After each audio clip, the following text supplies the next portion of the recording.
Welcome to MarketPulse Pros and Pioneers. Each week, I talk with industry leaders on both marketing and entrepreneurship and business to find out all about their wins and failures in marketing right now. We'll hear all about successes and wins and what's fallen flat so that you can take that knowledge and implement it.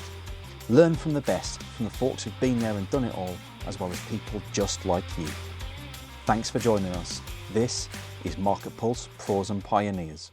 And welcome to this week's MarketPulse Pros and Pioneers. I'm Paul, the host here, and every week we speak to business leaders, senior marketers, and startup owners who are all trying to do the same thing, make marketing work for their business and for their clients. This week's no different. We have the fabulous Monika Elling. Hello, Monika. How are you? Good morning. Lovely to be here. Thanks for coming along. So Monika is the CEO and founder at Foundation Management Group, FMG, who are dedicated to creating award-winning brands in the wine and spirits industry. Monika's got a diverse background that kind of spans across marketing, PR, brand management, and she's made some significant strides in transforming how brands connect with their audience. Multicultural background and fluency in multiple languages, not least of which is Monika being a leader in what is traditionally a male-dominated industry. Great to have you on board, Monika. But I can see from your background that you've already led Empress Gin to a $200 million plus exit and lots of success in the industry. Great to have you along. First question before we go anywhere else. Why wine and spirits? I fell into the business, as so many in this industry do. For me, my background originally was in advertising and publishing, and specifically in the luxury goods segment. So there was that whole intentional career path for me, Saatchi & Saatchi subsidiary, and going from there. I should add that in the early days, there was an awakening for me, which I didn't realize at the time how profound it was going to be. But I had the pleasure of working with Michel Roux of Absolute Vodka fame during the heydays of when he put that brand on basically every back cover or centerfold of all the publications, all the luxury glossy publications. And what was happening was this whole new world of bringing a spirits brand to life. The campaigns were imaginative, incredibly well thought out, connected to consumers in ways that no alcohol beverage brand had done before. So that work relationship had a profound impact on my understanding of and my development in brand building as a concept. And then I did about a decade of international trade and business development, working with mostly emerging markets. And at that time, Hungary was the priority for me in terms of the post-communist era. There were a lot of companies coming into the region for historic vineyards. We had Antinori, Oxamalesime, and many others that were there at the time. And so what happened for me with those connections is somehow I woke up one day and I found myself in the wine business. Fantastic background and lots of learnings here. So a lot of our audience are traditionally quite a small to medium-sized business owner. And I know from experience, there's a lot of people in those sorts of industries where we're trying to differentiate ourselves in what is quite a crowded market. And I think that there's a lot of learnings that we can transpose from your experience in the wine and spirits industry to lots of other industries that are immediately connecting and that can really help small business owners to break out of their own box. First of all, you speak 3 languages. What languages do you speak, Monika? My native tongue is Hungarian. And then I went to school in Austria, so learned German. And lastly, I had to learn English. And that was all within about an 18-month period. I went to 5 schools in 3 languages, so 2 of which I did not know. That became my superpower, as in, if I could do that and survive and be sane, then I could do anything. That's amazing. And to hear that English is not your first language blows me away, because I love speaking languages. I'm diligently working my way through Spanish with my son, who's 6, because I want him to learn a lot earlier than I ever learned. And he picks it up much quicker than I do. But to hear your accent, you can barely tell that you have anything other than American accent. So that's a phenomenal skill set that you have. And I'm not going to lie, I'm a little bit jealous. Has that helped you with your marketing and sales capabilities in terms of being able to reach markets where perhaps English isn't as well spoken? I don't think it's so much about knowing the language. It's the sense that I understand different cultures very well. And even if I don't understand a specific culture, I can surmise what the initial things I would have to consider in my marketing would be. And as a result, I immediately think about any brand that I'm involved with on a global basis. So that means focus on the cultural bent of the people that will be receiving that product and how they will think about it. So I'm not boxed into my little geographical universe, nor linguistic universe for that matter. And I think that transpires into you working in what is traditionally a male-dominated world as well, right? You've got a very different viewpoint on things that I can tell that you're very passionate about getting that across to people. And we probably have at least 60% of our audience is a female demographic. So great to have somebody on the show who can speak to that, having been there and gotten there. What sort of barriers were in place in that industry that you found were holding you back, and how did you overcome those in that world? I think I'm still overcoming them. And truth be told, it's a journey. So from the beginning, I recognized that I was most often the only woman at the table, literally, whether it was a management table or looking at new products on the wholesale side, or whether it was a sales meeting or a producer event. It was at the time when I was starting out, I was predominantly the only woman there. So that was just something I recognized. I didn't really consider it a challenge. I wasn't even thinking about it, frankly. My goal was to improve my professional standing, my knowledge, and bring that to my organization, to my customers and clients. So that was my focus. That said, as I was looking to advance my career, I smashed a few glass ceilings, but then I really encountered one I hit hard. And at that point, I decided to pivot and go out on my own. I had a situation where I wanted to go, and I was accepted for an international MBA program, wine specific, that would have required 12 weeks within a 2-year window to be out of the office, if you will.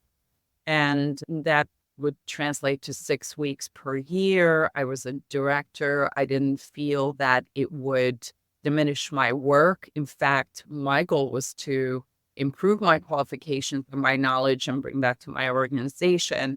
But I had a sit-down meeting at that time with the president and the management team, all of whom were men. And whether it was because they were men or not, the question came up immediately. Then are you going to want our jobs when you come back with that MBA? And I just looked and thought, how short-sighted is that? I would think that you would want me to bring value to the organization. So I recognized that they were not going to let me go to do the program. And then I was just carving out my time to launch my own business, launched an agency a year and a half later, and never looked back.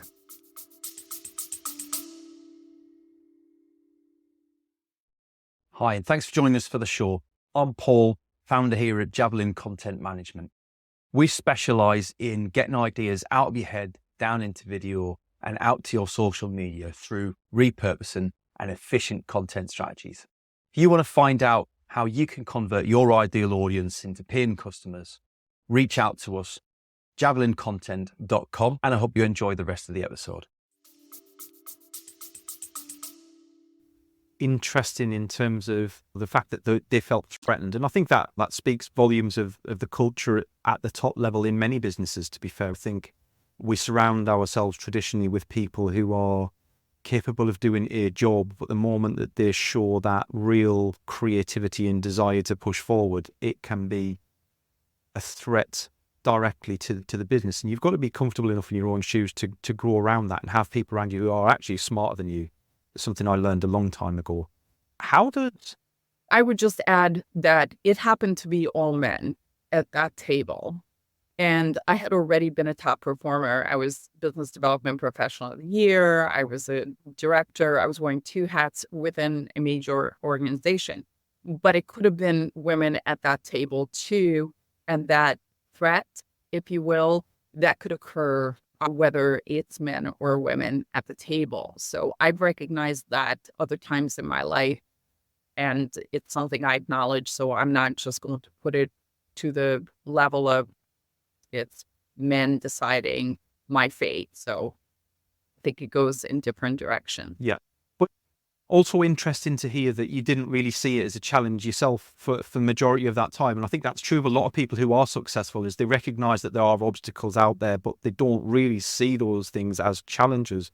They are just so driven and focused on their own progression, development, their end goals. And it's great to see that you finally achieved the sorts of role that you wanted to get into in the first place. If you can't get there by any other means, make it happen yourself. And I think that's a great lesson for anybody that's out there that's aspiring in similar shoes. To bring it back a little bit to the wine and spirits industry, like it's a fairly traditional industry, right? We've always done things this way. This is how things will be done. Nothing really much changes. People will always want to drink wine and spirits. Why do we need to be different? What's the coolest thing that's happening with wine and industry right now that you've seen? I believe that the opportunity for innovation, and I do believe that this is across CPG, not just wine and spirits, but wine and spirits specifically has been hampered by this thinking of this is what we produce. This is what's traditionally working in the marketplace. The routes to market are traditional, a lot of times hampered by all sorts of strange regulatory compound. And I think the companies that are looking to break through those established pathways that are going to be leading the industry forward. So I think that the opportunity to innovate, I'm not saying the innovation is there. It is to some degree starting to show. I don't think it's anywhere near where it can be yet. And that's what's exciting for me to think about. So on the back of that, then, you obviously helped Empress Gin to a $200 million plus exit, which is a fantastic achievement. I'm sure there's lots of people who listen to this who are aspiring to a similar sort of exit. What trends do you see coming in 2024, 2025 for businesses who are looking to exit? And how does brand and website and experience impact on all of that from your perspective? To be clear, Empress was run by a private equity group who came to us with an acquisition that they made, and we created the brand, the strategies, everything, the voice, everything that went into that brand, and deployed that. So I hired the sales force and all of that. The goal with Empress, in my view, was, and not just Empress, any brand I touch, it's really understanding what segment of the market we're going after and drive that home. And the part that companies in this space miss very often is that it really starts in the beginning. So oftentimes I'm brought in to fix something that's broken or it's not working properly. And much of that very often has to do with the brand itself and everything that they had done to date. I have 4 brands in front of me today that have a modicum of success, or what the brand owners are translating into as we're showing traction. And I take one look at it, and in order for that brand, in my view, to have that type of exit thinking, realistically, it goes back to the brand itself and everything around it and the strategies that have been used to create that brand and how they have deployed it. So where so many companies, wine and spirits, shortcut the process is at the beginning or at the foundational level. So I call my company Foundations Marketing Group because the foundations have to be there. And if they aren't, as you're looking to work with us, I go back and we fix that. We have to fix it in order for that brand to have an opportunity for that exit. And not just the exit, but success with the consumer. The exit will take care of itself if you have that connectivity with the consumer. And that's what I focus on, because I want people who are passionate about whatever that brand is and what it stands for. The other issue is they can have elements of it that don't align. I always look for alignment or create the alignment between product quality, taste profile, and taste first.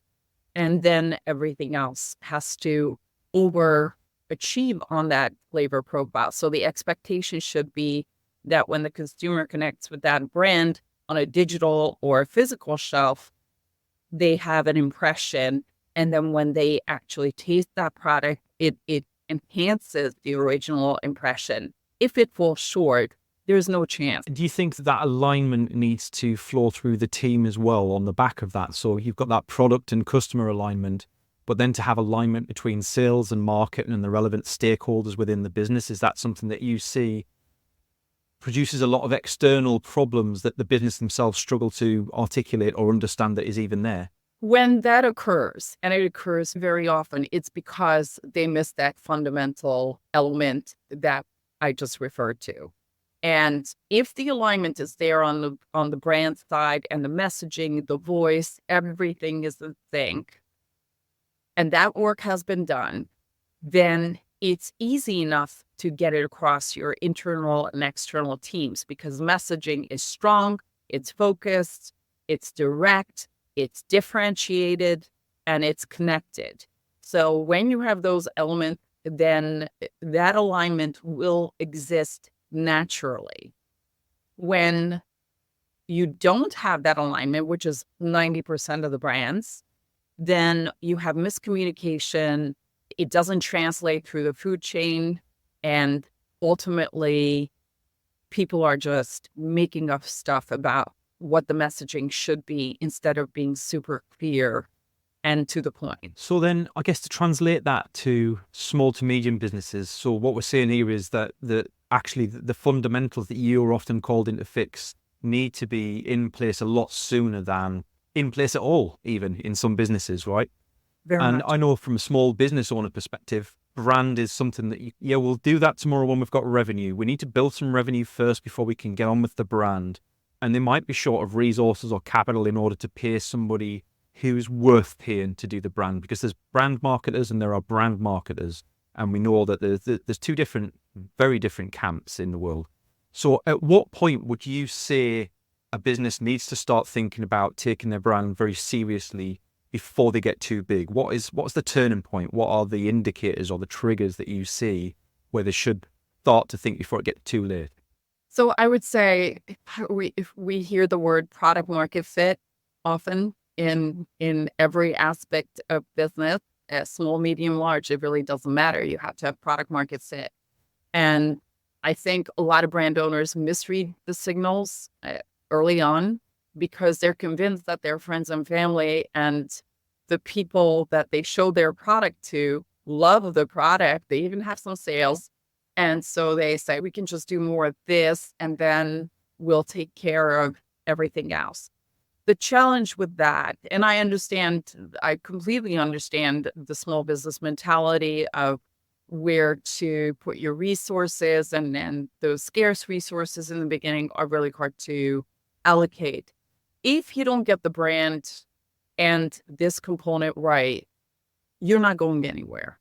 That's part of it. It's an analogy I would look at would be more along the lines of your personal health. So you are not taking care of your personal health and you're just thinking that at some point, some stage, I'm going to do that, but you're eating all the junk right now because that's cheaper, that's easier, and you like it. Later on, you're going to pay a price. And that price could be death to the business. It's a death blow. Because when you've created the brand and you set yourself on a specific course, you are going to have to allow a level of autopilot to occur for the brand pull through from the consumer side. And if those elements aren't there, you're just not going to get that kind of traction. So I recommend highly Awesome. Some that great it- insights there. in the beginning, as early as possible. In fact, do not undertake branding within your family unless you're experts at it. Very often, small business. Oh, my cousin had a great idea, and it's called Yellow Fox vodka.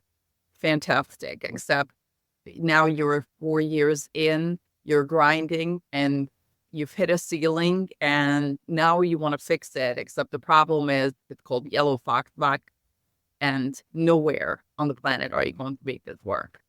Some great insights, Monika. I love the translatability of that into lots of other industries because I see the same problems in SaaS software and beyond. So some interesting insights. To the core questions that I ask all of our guests on the show, I'm going to phrase it slightly differently this time, but it's the same question, is what one thing that small businesses do that really grinds your gears in terms of marketing? What do you wish they would stop doing? And it can't be branding. Right? You're not paying attention to branding. That's cheating. No, I again, small business as in the small business as a company itself, you have to have a business proposition that sets you apart. And that's a fundamental question you have to answer. Why does this business exist? Or why does this brand exist? It's the why. What is your purpose? And what sets you apart from everybody else? And if you can't answer that question, that brand should not exist, that business should not exist, because you have to have something compelling to the marketplace. It really doesn't matter about anything else and what kind of products you churn out. Differentiation is key, and your purpose to exist. I love that. I love that. And to flip that question on its head, what's one thing that you wish, like when you have clients come to you, that you wish that they had done long ago with regards to their market? What do you wish that they'd fixed? And again, not allowed to have opposite. Yes, I go back to this very fundamental element in every instance where I see the issues that are coming up, and it all goes back to their pillars and the fundamental strategy. They feel they can fly by the seat of their pants, and you pay a price for that. You really do. It hampers your growth. It could completely deaden your growth, and ultimately, it won't allow you to execute in a seamless way.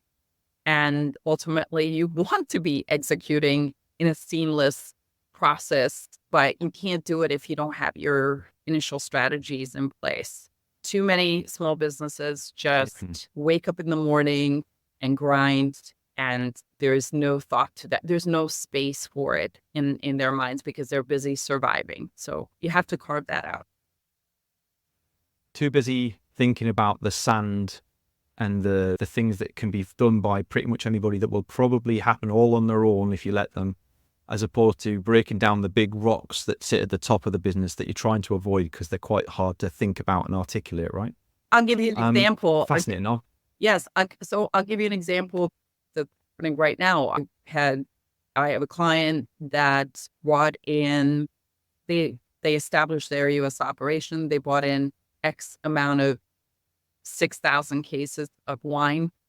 And then the question came, how do we actually now do this? So the strategy was, on the one hand, to create a sales platform and all that, but they didn't answer the practical question in the beginning. And now they're looking for solutions and who can help with bridging that aspect of that business that they just launched.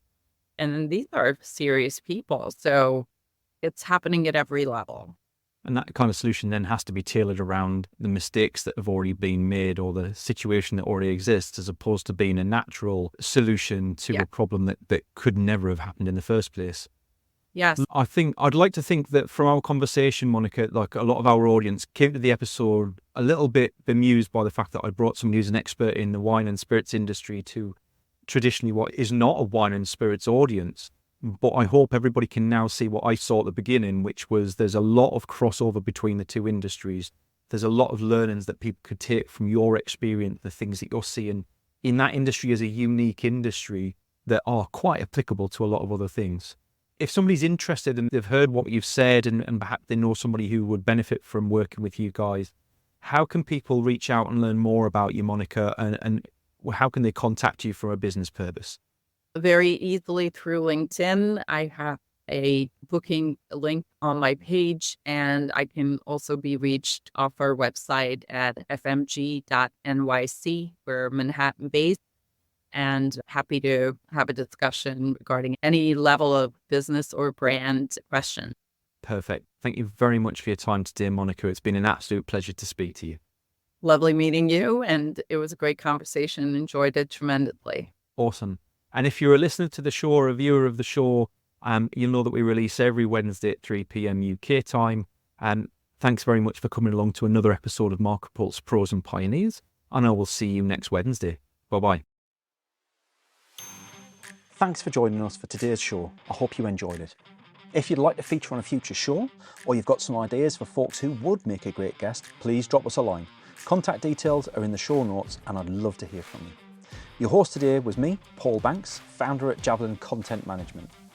Here at Javelin, we specialise in helping busy business owners just like you to repurpose video content, taking all the stress and tech problems away and turning your long-form video into literally hundreds of pieces of content without breaking the bank.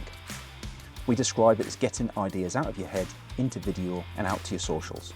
If you want to launch your personal brand, become the vendor of choice for your audience, or maximise your sales revenue impact, we'd love to hear from you. Join us next Wednesday for the next episode, and don't forget to subscribe and give us a review. Our podcast is only possible with your continued support.